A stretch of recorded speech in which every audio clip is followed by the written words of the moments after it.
Okay ka lang, Mia? Umuungol ka eh. Nowa ka ng nowa. May hangover ka. Pero okay na. Nag-google ko na.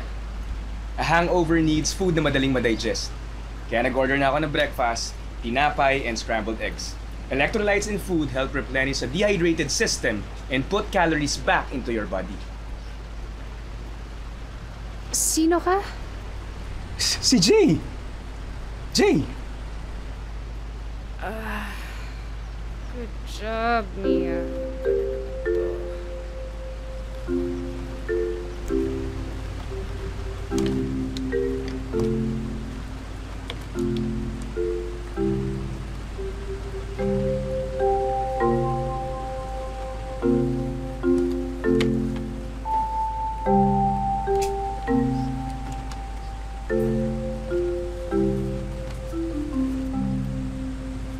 Bakit basa to? I-electric fan ko na nga eh para mabilis mo tuyo.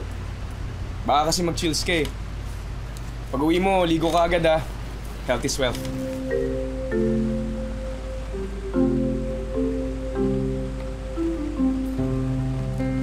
Wala ka na umalis. Ha?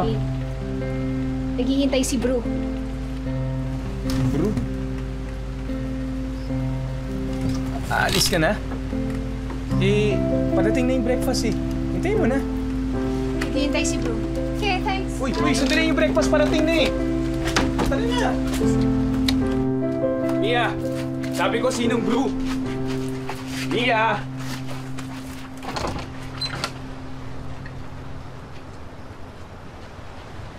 Nasaan tayo exactly? Puerto Princesa, Palawan. 9.9672 degrees north. 118.7855 degrees east. The temperature is 31 degrees Celsius. Okay, thank you.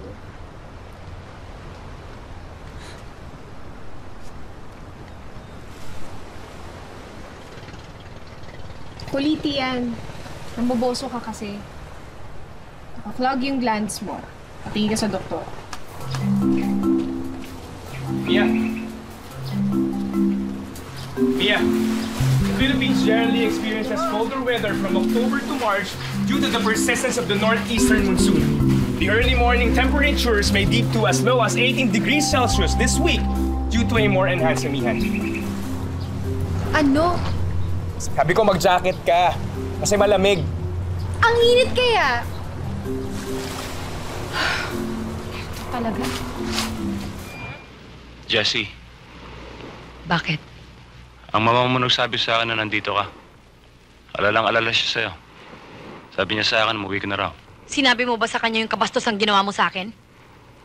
Jessie, pinagbayaran ko ng pangyayaring yon. Hanggang ngayon, gulong-gulong utak ko sa pagsisisi. Lagi ka naman nagsisisi, di ba? Nagsisi ka nung nalaman ko yung sulat ng dati mong girlfriend. Nagsisi ka rin nung nabuko ko yung relasyon mo sa dati mong sekretarya. Ngayon, may bago ka naman pagsisisihan. Kawawa ka naman, parati ka na lang nagsisisi. Para kang silang plaka.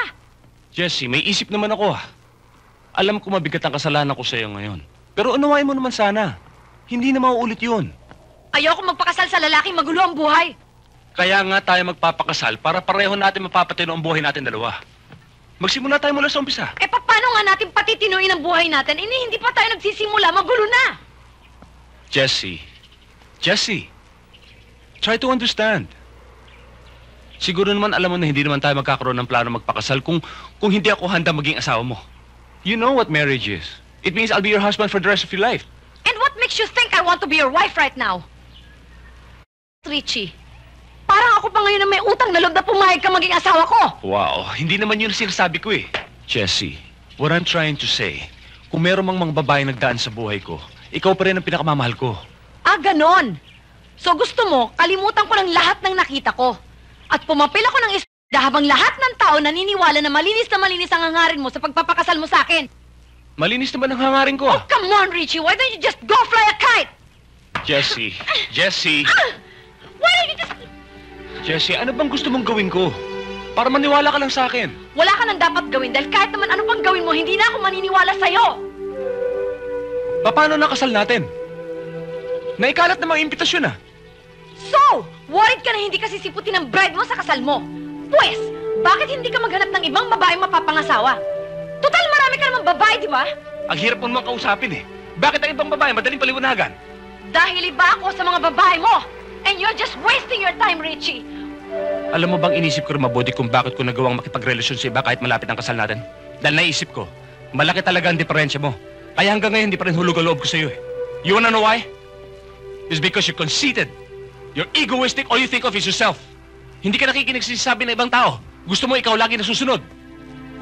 Akala mo palagi kang tama. Nagkakasundo nga tayo gawin ng isang bagay, pero iba naman pala sa isip mo.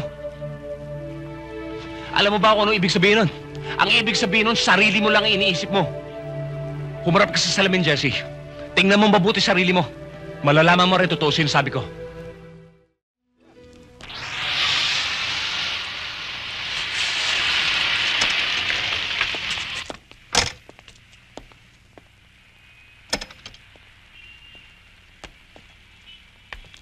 Ginagawa mo akong laruan! Hindi ako sa laruan na makintab at magara at kailangan mo ipagparangalan at ipag-ingit-ingit sa mga kaibigan mo! Ano ka ba? It was just for fun. Yeah, fun. Just for kicks. I didn't mean to offend you. Well, I was offended! Lagi kang lang ganyan.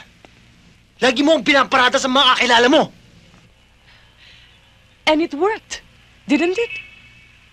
Dumami mga kakilala mo. Nadagdagan ng mga kliyente mo. Ang mga kliyente natin. Akala mo ba kung hindi dahil sa mga plastic parties na ganito mabebenta mga kabayo natin? Ang mga products ng asyenda mo? Hindi.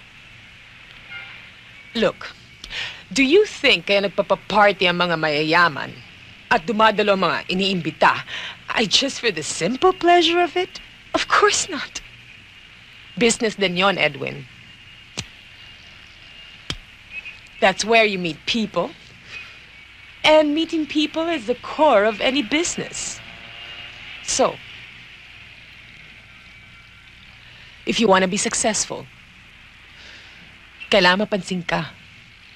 At para mapansin ka, kailangan mong pumarada. Kaya huwag ka magdamdam kapag pinaparada kita. Dahil yun ang simula ng tagumpay mo. Tagumpay natin.